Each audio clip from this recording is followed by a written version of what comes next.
오늘 우리가 함께 읽을 기록된 하나님 말씀은 창세기 24장 34에서 53절까지의 말씀입니다. 구약 32쪽경에 있는 창세기 24장 34에서 53절까지의 말씀입니다. 그가 이르되 나는 아브라함의 종이니이다. 여호와께서 나의 주인에게 크게 복을 주시어 창성하게 하시되 소와 양과 은금과 종들과 낙타와 나귀를 그에게 주셨고 나의 주인의 아내 사라가 노년에 나의 주인에게 아들을 낳음에 주인이 그의 모든 소유를 그 아들에게 주었나이다. 나의 주인이 나에게 맹세하게 하여 이르되 너는 내 아들을 위하여 내가 사는 땅 가나안 족속의 딸들 중에서 아내를 택하지 말고 내 아버지의 집 내 족속에게로 가서 내 아들을 위하여 아내를 택하라 하시기로 내가 내 주인에게 여쭈되 혹 여자가 나를 따르지 아니하면 어찌하리까 한즉 주인이 내게 이르되 내가 섬기는 여호와께서 그의 사자를 너와 함께 보내어 내게 평탄한 길을 주시리니 너는 내 족속 중 내 아버지 집에서 내 아들을 위하여 아내를 택할 것이니라. 내가 내 족속에게 이를 때에는 내가 내 맹세와 상관이 없으리라. 만일 그들이 내게 주지 아니할지라도 내가 내 맹세와 상관이 없으리라 하시기로 내가 오늘 우물에 이르러 말하기를 내 주인 아브라함의 하나님 여호와여 만일 내가 행하는 길에 형통함을 주실진대 이 우물 곁에 서 있다가 젊은 여자가 물을 기르러 오거든 내가 그에게 청하기를 너는 물동이의 물을 내게 조금 마시게 하라 하여 그의 대답이 당신은 마시라 내가 또 당신의 낙타를 위하여도 기르리라 하면 그 여자는 하나님께서 내 주인의 아들을 위하여 정하여 주신 자가 되리이다 하며 내가 마음속으로 말하기를 마치기도 전에 리브가가 물동이를 어깨에 메고 나와서 우물로 내려와 깃기로 내가 그에게 이르기를 청하건대 내게 마시게 하라 한즉 그가 급히 물동이를 어깨에서 내리며 이르되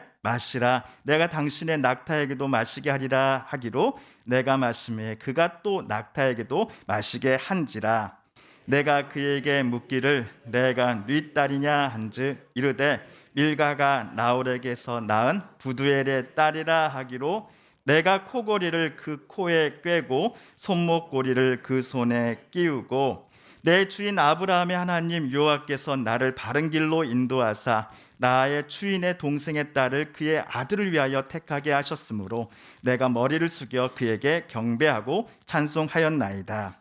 이제 당신들이 인자함과 진실함으로 내 주인을 대접하려거든 내게 알게 해주시고 그렇지 아니할지라도 내게 알게 해주셔서 내가 우로든지 좌로든지 행하게 하소서. 라반과 부두엘이 대답하여 이르되 이 일이 여호와께로 말미암았으니 우리는 가부를 말할 수 없노라. 리브가가 당신 앞에 있으니 데리고 가서 여호와의 명령대로 그를 당신의 주인의 아들의 아내가 되게 하라.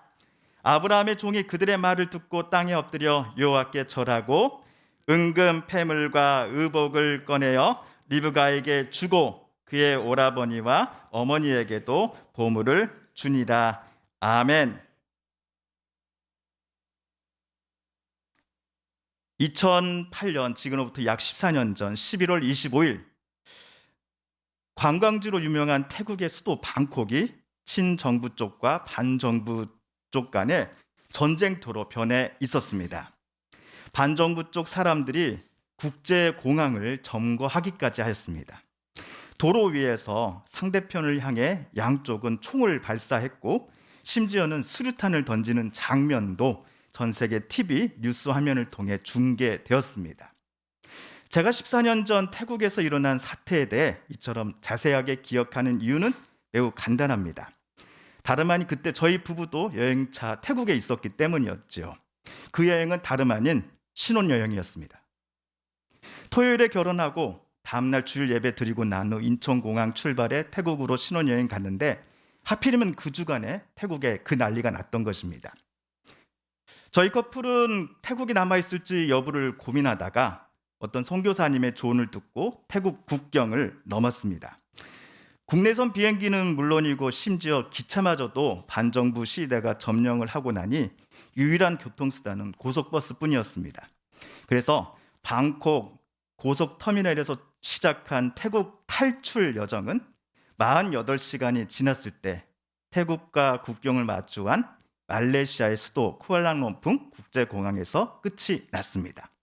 거리로만 1518km였습니다. 휴지 조각이 되어버린 인천행 귀국 비행기 티켓을 가지고 공항 안에 있는 항공사 사무실에 들어가 자초지종을 설명했습니다. 수수료가 얼마가 더 붙어도 좋으니 제발 한국에만 갈 수 있게 해달라고 간청을 했습니다. 사정이 급하다 보니까 안 되는 영어가 막 나오기 시작했습니다. 다행히도 특별한 상황인지라 저희 부부에게 타이항공 사무 직원이 대한항공 비행기로 귀국할 수 있도록 탑승권을 수수료 없이 발급해줘서 저희는 바로 한국에 도착할 수 있었습니다. 여기까지 들으시면서 많은 분들이 이렇게 생각하실 겁니다. 저 임목사 또 우회선 부부는 정말 천생연분이구나. 결혼의 시작부터 저렇게 스펙타클하게 시작했으니 저 목사네 부부는 서로에 대한 신뢰와 사랑이 장난이 아니겠구나 라고 생각하실 법합니다.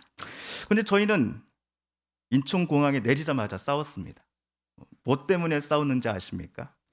아내는 너무 피곤하고 이 탈출 여정이 속에서 너무 힘들었으니 인천공항에서 당시 신혼집이었던 서교동까지 택시를 타고 가자고 했고, 저는 무슨 소리냐, 월요일 아침 서울 출근 시간에 서울 시내가 차로 얼마나 막히는지 모르고 그런 소리를 하는 거냐, 우리는 무조건 공항 리무진 타고 간다 라고 말하면서 싸움이 시작된 것이죠.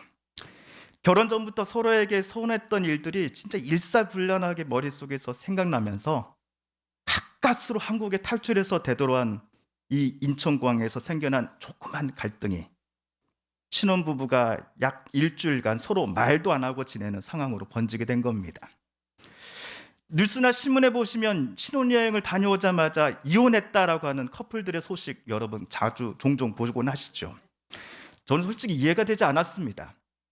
그런데 저도 신혼여행 다녀오고 보니 그 커플들의 마음이 이해가 됐습니다. 다행히도 화해를 하고 그때 이후로 14년의 시간이 흘렀습니다. 태국 탈출 여행 이후로 많이 싸우고 지지고 볶으면서 여태까지 그래도 잘 살고 있습니다. 한편 오늘 성경에서 결혼 문제 때문에 편도로만 850km를 걸어서 여행을 한 이가 또 나타납니다. 아브라함은 자기 아들 이삭의 신부 될 사람을 데려올 목적으로 그의 노종을 먼 곳으로 여행을 떠나 보냈습니다. 오늘 지도를 보시면 지금 아브라함이 있는 곳에서 이삭의 신부가 될 여인을 만나는 하란이라는 곳까지 거리가 약 850km입니다. 걸어서 174시간이 걸린다라고 구글 지도에 나옵니다. 하루에 12시간씩 걷는다라고 계산해봐도 약 15일이 예상됩니다. 지금이야 도로가 잘 닦여졌지만은 약 4,000년 전 아브라함 당시에는 제대로 된 도로나 차편도 없었을 겁니다. 물론 아브라함은 부유했기에 자기 낙타를 종에게 특별 승용차로 내줬을 것입니다. 그렇다고 하더라도 아브라함의 노종이 하란에 도착하기까지는 적어도 한 달 이상의 시간이 필요했을 겁니다. 그 다음 이야기는 우리가 잘 알고 있습니다. 노종은 주인의 고향 땅에서 나홀의 딸이요 라반의 여동생 리브가를 만납니다.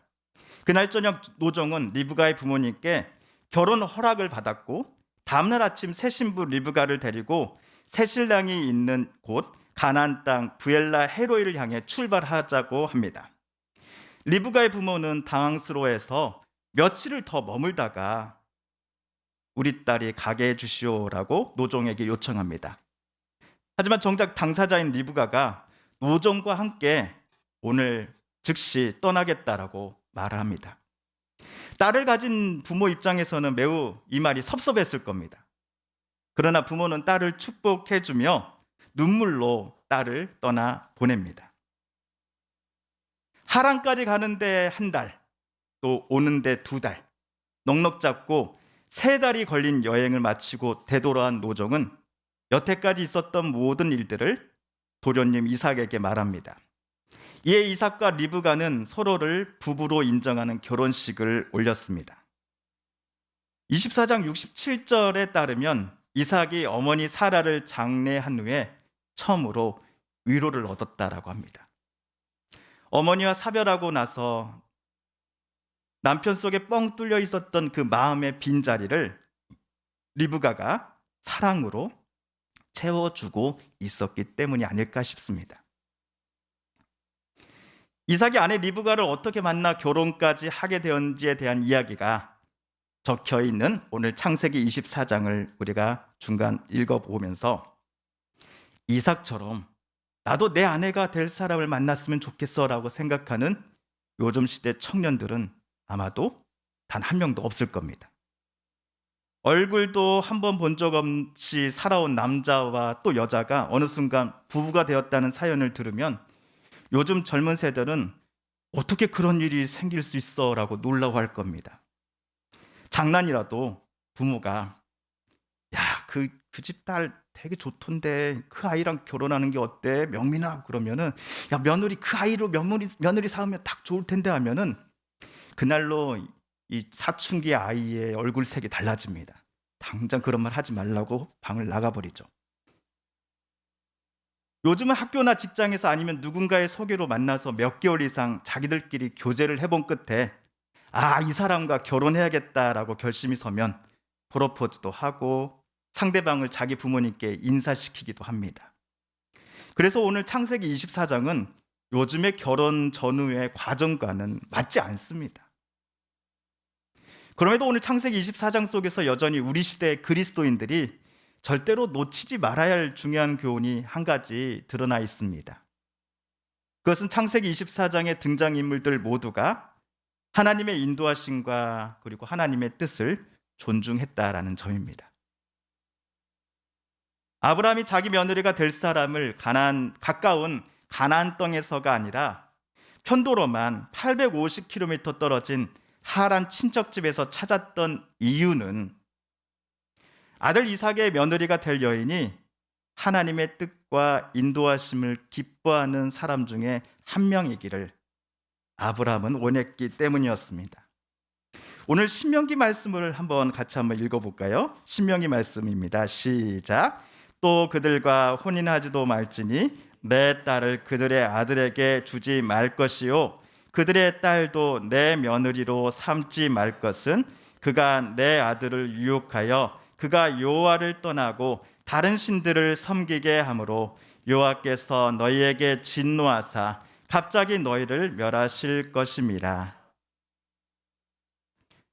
신명기 말씀에서 우리는 아브라함이 자기 며느리로 가나안의 여인을 삼지 않았던 이유를 발견할 수 있습니다. 며느리가 된 가나안 여인이 아들 이삭을 유혹해서 하나님을 떠나게 하고 아들 부부가 결국에는 그들의 가나안의 토속신들을 섬기는 것을 아브라함은 원하지 않았기 때문이었습니다. 그래도 아브라함이 떠나왔던 고향에 살고 있는 자기 친척의 딸들 중에는 아들의 아내가 되기에 합당한 여인이 있을 것이다 라고 아브라함은 생각했기에 비록 먼 곳이긴 하지만 자기 노종을 나홀이 사는 친척집으로 보냈던 것입니다.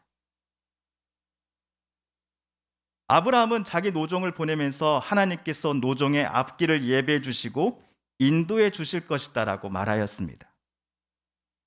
하나님께서 종의 안전을 지켜주시되 며느리가 될 여인을 결정하는 데 있어서 이 종이 전적으로 하나님의 뜻, 하나님의 계획에 순종할 것을 아브라함은 바랬기 때문이었습니다. 뭔가를 결정할 때에 자기 눈에 좋아 보이는 사람이 아니라 하나님께서 보시기에 좋아 보이는 일을 선택할 수 있는 지혜와 판단력을 이 노종에게 하나님께서 주시기를 아브라함은 기도했습니다. 자기의 경험보다도 하나님의 인도하심을 더 신뢰하는 것을 가리켜 우리는 믿음이라고 부릅니다. 다행히도 아브라함의 노종도 주인과 같은 믿음을 갖고 있었습니다. 하나님께서 뜻하시고 계획하신 바를 내가 보게 하소서. 주님께서 가장 선한 길로 나의 삶을, 내 주인과 도련님의 삶을 이끄실 것임을 나는 믿습니다라는 마음이, 바로 노종의 마음이 바로 이 말씀 속에 담겨져 있습니다. 또한 리브가의 아버지와 오빠도 마찬가지였습니다. 리브가의 가족들은 본인들의 판단, 경험, 생각도 여호와께서 자기 딸을 이끌어 가시는 방향과 시간, 목적보다 더 신뢰하지 않았습니다. 그래서 리브가의 가족들은 자기 자존심, 아니면 고집, 그런 것들을 여호와의 뜻과 인도하심 앞에 내려놓을 수 있었습니다. 그들의 모습을 우리는 두 자로 믿음이라고 표현할 수 있습니다. 다윗은 시편 37편에서 우리의 길을 여호와께 맡기자라고 말하며 이렇게 고백했습니다. 우리 시편 말씀을 같이 한번 읽어볼까요? 시작. 내 길을 여호와께 맡기라. 그를 의지하면 그가 이루시고 너의 의를 빛같이 나타내시며 내 공의를 정오의 빛같이 하시리로다. 여호와 앞에 잠잠하고 참고 기다리라. 자기 길이 형통하며 악한 꾀를 이루는 자 때문에 불평하지 말지어다. 분을 그치고 노를 버리며 불평하지 말라. 오히려 악을 만들 뿐이라. 진실로 악을 행하는 자들은 끊어질 것이나 여호와를 소망하는 자들은 땅을 차지하리로다. 아멘. 믿음을 우리는 다른 말로 우리의 길을 여호와께 맡기는 것이라고 표현할 수 있을 겁니다. 또한 여호와를 의지하는 것, 여호와 앞에 잠잠히 참고 기다리는 것이 바로 하나님을 믿는다고 하는 이들의 모습일 것입니다. 악을 행하는 이들은 하나님께서 반드시 끊어주실 것이니, 여호와를 소망하며 선을 행하며 살아가는 이들은 반드시 땅을 차지할 것이다라고 다윗이 자신 있게 고백했던 이유는, 아마도 다윗이 지금까지 살아오면서 자기가 직접 경험한 바에 근거를 두고 있는 고백일 것입니다. 마찬가지로 우리들도 어떤 중요한 일들을 결정해야 할 때 하나님의 도우심을 간구하는 믿음의 사람들이 되기를 하나님은 우리에게 원하고 계십니다. 오늘 아브라함과 그의 노정, 또한 리브가 그의 가족들, 그리고 다윗이 여호와 하나님의 인도하심을 신뢰하면서 모든 일들을 결정해 나갔던 것처럼 말입니다. 자신의 힘으로는 도저히 감당되지 않는 문제 앞에 서 있으신 분이 우리 중에 계실지 모릅니다. 건강상의 기도 제목이, 또는 경제 사업체의 어려움이, 아니면 사람과 사람 사이의 인간관계에서의 힘듦으로 인하여서 수없이 낙심하고 눈물로 밤을 지새워야만 했던 분들도 계실지 모릅니다. 그러나 오늘 성경에 나온 인물들이 전적으로 하나님의 인도하심을 신뢰하고 그리고 또 하나님의 인도하심에 자신의 모든 생각과 앞길을, 또 행동을 맡겨드렸던 것처럼 우리도 하나님의 이름을 부르며 하나님의 도우심을 찾을 때에 하나님께서는 반드시 우리 성도님들의 삶을 가장 선한 길로 인도해 주실 줄 저는 믿습니다. 요한은 환난 때 의인들의 요새이셨기 때문입니다. 요한을 의인들이 의지할 때에 여호와께서는 악인들에게서 반드시 그들을 건져 주시고 구원하여 주셨기 때문이었습니다. 그러니 언제나 우리와 함께 하신다라고 약속해 주시는, 그 약속을 지켜주시는 신실하신 하나님을 우리도 날마다 찾고 부르짖을 때에 하나님 반드시 우리 성도님들의 눈물을 닦아주실 것입니다. 우리가 기대하지도 않았던, 또 예상할 수도 없었던 방법과 시간과 길로서 저와 여러분의 삶을 가장 아름답게 살아계신 하나님은 이끌어가 주실 것입니다. 우리 모두 더욱더 하나님을 신뢰하며 하나님의 인도하심에 우리의 모든 것들을 맡겨드리는 믿음의 삶을 2022년도 올 한 해 더욱더 풍성하게 가져보기를 간절히 소망합니다. 함께 기도하겠습니다.